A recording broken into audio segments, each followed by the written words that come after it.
Hey there, boyfriends and girlfriends, it's Naomi Pete, and guess what?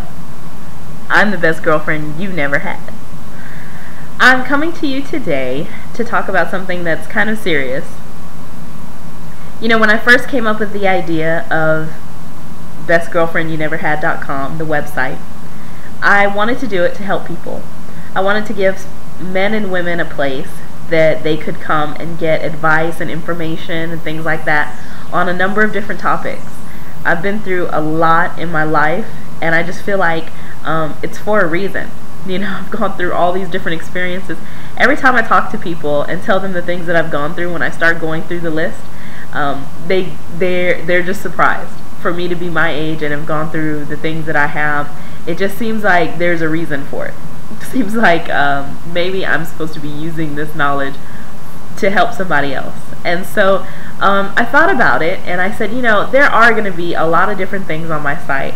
I plan on having a lot of different types of material. Now, I can come on and I can be titillating and entertaining all day long. I mean, I can come on here and talk about sex for hours. You know, I mean, it's what I do. I've published 2 books about sex. I produced a CD about sex. You know, I perform spoken word erotic poetry on stage. You know, it's what I do. I can do that. But what about the important things? What about the stuff that's going to change lives and help people? One thing that I want to do is make sure that every single video that you see and every article and every blog that you read that comes from me is honest and genuine and comes from the heart. And the only way I'm going to be able to do that is to really tell you about personal issues, things that have happened in my life, and tell you why I feel like I can help you. You know, if somebody's never been through anything, how are they going to tell you how to go through the things that you're going through? So today I am here to talk to you about depression. Woohoo! I know, you're probably thinking, what great, you know, what a great pick-me-up to talk about, you know, in the middle of the week. But I just want to say that I want to be honest, and I want to tell you what I've been going through and what's going on in my life. So, and I know that this will help somebody out there. I really do believe that. So, my first introduction to any kind of depression was when I was about 19 or 20 years old, and I quit college to get married very young to a gentleman who was very involved in church, and therefore I ended up kind of engulfing myself in that lifestyle. I was living in Atlanta, and I ended up going to church about 5 or 6 times a week. And it's so funny that you can be around so many people and feel so alone. And I know that a lot of people out there will probably be able to relate to what I'm saying, because it's not that they didn't want to help me. It's not that they weren't there to help me. I wasn't there to accept it. I didn't feel like they could understand what I was going through, or that they would know how I was feeling, and I didn't want to burden anybody, and I didn't want to tell them all my troubles. I didn't want them in my business, and so I suffered alone. And that's something that I want to talk to you about today, is what I like to call withdrawing within. Then the second time that I ever felt anything like that was when my father passed away, and that was, he was 57, and my father passed away in 2004. It totally changed my family dynamic. I was so close to my dad. He was an awesome father, and losing him so young was so difficult on me. And if I didn't have to be strong for my mother and my daughter and my other family members, I really don't know how I would have coped with everything that happened. But that's how I got through that.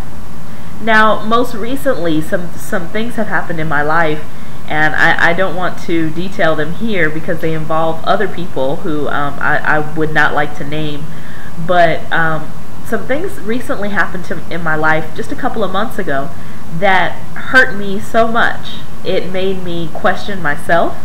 question my self-worth, my decisions that I make, just a lot of things, and it was so hurtful. Some things that were done to me, I had to learn how to forgive, and I had to learn what it was to not be able to control what somebody else does and how somebody else acts, and that's hard. So I did the withdrawing within again, and my family members and friends started noticing a difference. My sister and my mother couldn't reach me by phone. My best friend recently had a newborn baby, and she couldn't get a hold of me, and that was very unusual for me. I started canceling events to where I wasn't going to perform, and I started canceling out on outings that I was scheduled to have with my friends. And I would make up excuses, and for about 2 or 3 weeks I became very reclusive, and I didn't leave the house. I would find excuses to ask my husband to pick up things from the store for us, so that I wouldn't have to go out. And I just want to say that if you are going through the same thing, if you are hurting right now, if something happened to you that has caused you to start to withdraw within, you have to fight back. You have to realize that this is something that will pass. It's not forever. These feelings won't be forever. You have to go through them now. There's a time for everything. You probably are legitimately angry or hurt or upset about something. And so that's fine. I'm not going to tell you not to be upset, because you probably are legitimately so. But just know that this will pass. Just like the other things in your life that have gotten you upset and hurt before have passed.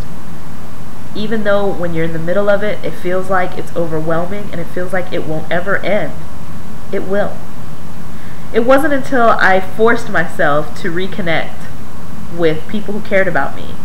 I forced myself to go on a vacation with my sister, even though I didn't want to even leave the house. I went to Myrtle Beach in South Carolina with her and had a great time on the beach with my sister and my nieces and my daughter. I forced myself to go back to my hometown in Las Vegas and spend some time with my sister and my mom around my birthday, so that I wouldn't be celebrating my birthday in my house, not wanting to go out. I forced myself to reconnect. And that's what I just want to tell you to do, is if you're going through this right now, know that you're not alone. People of all walks of life, rich, poor, all different races, men, women, everybody goes through that. You're not alone. It's okay. And people care about you. You're not doing anybody any favors by holding it in and not telling people how you feel. I know that you think that you might be burdening somebody by telling them your problems, but you're not. I had gotten to a point where I said, I just don't want to talk about it anymore. I had talked about the situation so much to so many people, I felt like a broken record, and I just felt like, I don't want to bother anybody anymore. I've said all I have to say. I'm just going to sit here and mope. No, don't do that. Sometimes talking it out is what you need to do to get past it.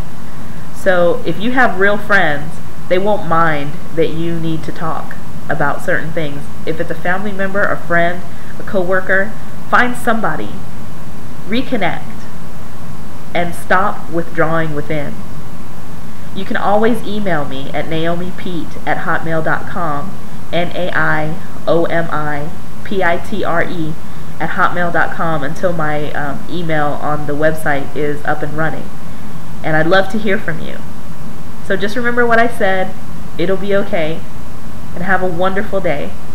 Thanks.